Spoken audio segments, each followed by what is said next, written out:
अस्सलाम वालेकुम। आज हम एक बहुत ही अहम मसले पर बात करेंगे।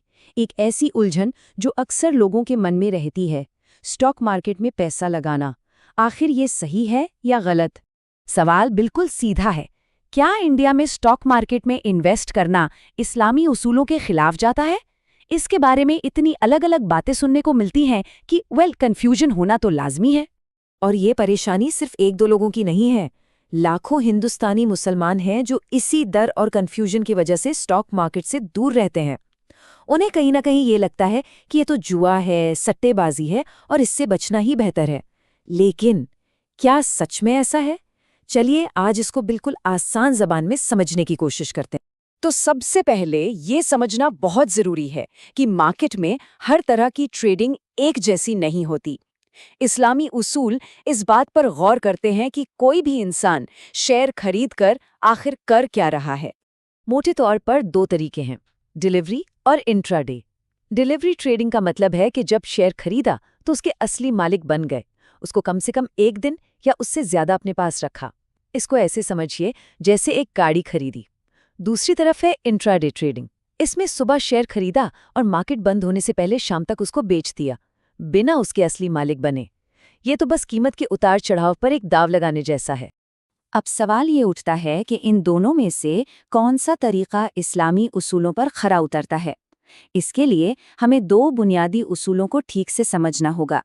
पहला उसूल है कब्ज़। इसका आसान सा मतलब है असली मिल्कियत या पोजेशन।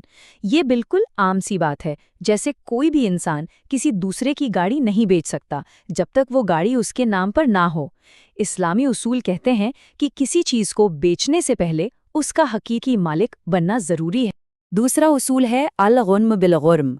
सिंपल भाषा में इसका मतलब है कि मुनाफा उसी को मिलना चाहिए जो नुकसान का रिस्क भी उठाए। अगर किसी सौदे में सिर्फ फायदे की हिस्सेदारी है और नुकसान का कोई खतरा नहीं, तो वो सौदा सही नहीं माना जाता। यानी रिस्क और मुनाफा इनका साथ होना जरूरी है।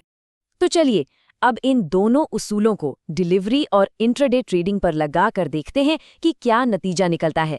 देखिए, जब इंडिया में डिलीवरी ट्रेडिंग के जरिए कोई शेयर खरीदा जाता है तो T+1 सेटलमेंट सिस्टम के हिसाब से अगले ही दिन वो शेयर डीमैट अकाउंट में आ जाता है। इसका साफ मतलब है कि खरीदने वाला उस शेयर का कानूनी और असली मालिक बन जाता है। यहाँ कब्द यानी असली मिल्कियत वाला उसूल पूरा हो जाता है। इसलिए डिलीवरी ट्रेडिंग में असली मालिक बनने का उसूल पूरा होता है। कंपनी के असली बिजनेस रिस्क में हिस्सेदारी होती है और इस वजह से जो मुनाफा होता है वो जायज़ माना जाता है। ये एक तिजारत है, यानी बिजनेस जुआ या सट्टेबाजी नहीं। अब आते हैं इंट्राडे ट्रेडिंग पर।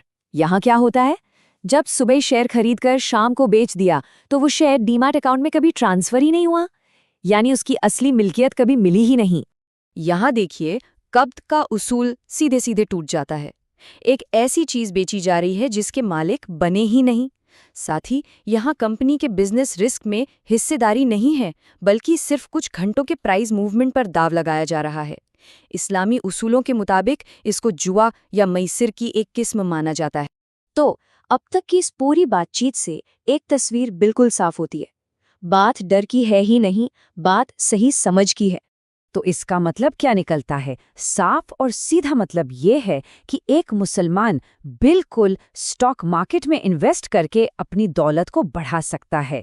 शर्त बस इतनी सी है कि तरीका सही हो, जो इस्लामी उसूलों के दायरे में आता हो।